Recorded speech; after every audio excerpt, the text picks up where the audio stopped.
Finishing is one of the last steps in a manufacturing process. Sometimes this means removing a weld and blending the material before paint or powder coat. For others, it's dealing with non-painted surfaces such as buffing, polishing, and graining. In these instances, finishing is the last step in the process and extremely important to how their end product is perceived. Today we'll be talking through one of our personal favorites, a brushed metal finish.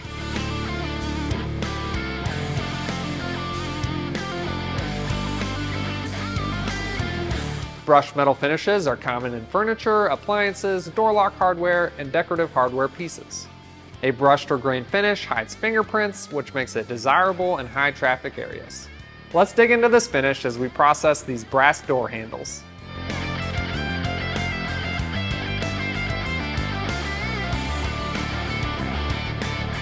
In order to get a brushed finish, selecting the correct abrasive sequence is imperative.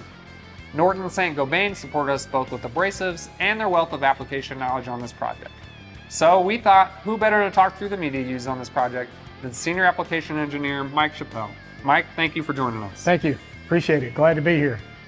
Brushed finishes are very common on architectural products such as door locks, push bars, glass wall frames, and bath fixtures. Norton has worked in abrasives for over 130 years and has built an extensive portfolio of media used to achieve these types of finishes. Many manufacturers choose a brush finish to conceal minor imperfections like scratches and dents, or in this case, casting marks. That's right. We've seen several manufacturers where this is true. Another example that we've seen is companies that produce push bars for industrial doors and fire exits. We've worked with them to get improved processing through automation when linear texture or satin finishing is needed. This door handle has similar processes, so we should be able to apply many of the same steps as we did with the push bars. With a smaller part like these handles, we're able to mount them to the robot and bring them to our servo backstand. This is known as our SPS82.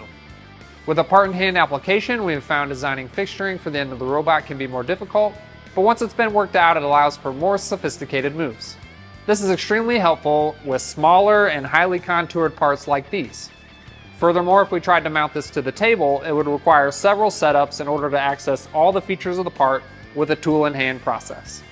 PushCorp's SPS82 servo belt stand was a great fit for this project. Its servo motor boasts 5.7 horsepower and variable speed control. The compliance device has 40 millimeters of stroke with a max force of 115 pounds. Paired together, the unit provided a consistent and repeatable finish. To showcase a few more of its features, the SPS82 has remote belt tracking and belt brake sensors you can tie into your safety loop.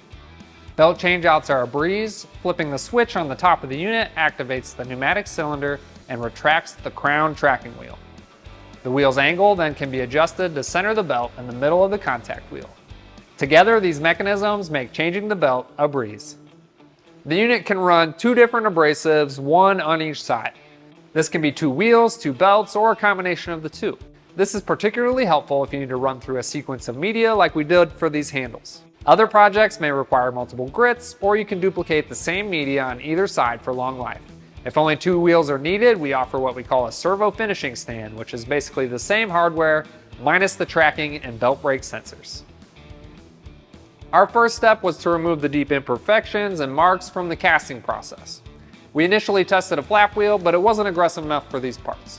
So we ran a Norton R945 120 grit belt on a 30 durometer contact wheel. Let's take it over to Mike to explain why this is the right belt for this step. Thanks, Isaiah. The Norton R945 120 grit J-weight ceramic grain is a great fit for this part that has radiused areas as well as flat areas to be processed. This flexible backing allows for the belt to wrap around some of the radiused edges while still allowing the grain to work effectively. Another option, if the part has more flat surfaces, would be the use of the Norton Vortex non-woven belt. This belt has multi-layer of abrasives built onto the non-woven format and can oftentimes be used to combine a removal operation and a finishing operation into one step. Step 2 was to create the brushed metal finish. This was accomplished with a Norton Vertex heavy-duty flap wheel. We used the 1-inch wide wheel dressed to a radius to access the inner features of the handle, then switched to the 2-inch wide wheel to quickly cover the flat areas. Mike, can you step us through these Vertex wheels?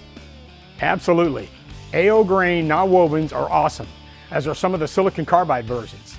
The advantages of the flap wheel is the ability to be compliant while at the same time giving real MRR results and measurable RA finishes that appear to be what many of the industries need currently to fill the linear satin finishes. Thanks, Mike. One thing to keep in mind with wheels is they will wear with time. The SPS82's compliance stroke will take up some of the wear, but it also has a potentiometer so you can monitor the wheel as it shrinks in diameter.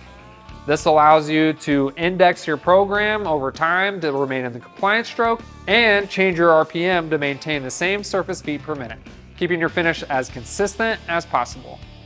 It's time for everyone's favorite part, the application video. We first remove the casting marks with a Norton coated belt. Now it's time to apply the brush finish using a Norton flap wheel.